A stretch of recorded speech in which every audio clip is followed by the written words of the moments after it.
ইনস্টিটিউটকে কতদিন চেনো বা এখানে জব ড্রাইভে কতদিন ধরে তোমরা যুক্ত আছো?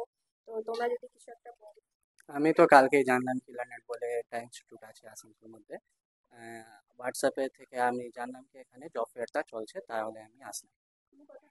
তুমি মানে কোথা থেকে এসেছো? রূপনারায়ণপুর। मेरा नाम एमडी तनवीर आलम है। मैंने LIS आसनसोल से गीट इन्फोसिस ट्रेडिंग किया था। मेरा बैच नंबर 9 था और मैंने आज विप्रो में इंटरव्यू दिया है। मेरा सिलेक्शन हो गया है। मेरा जॉब लोकेशन कोलकाता है। ज्वाइनिंग मेरा नेक्स्ट वीक होगा। सैलरी मेरा 20K। Thank you.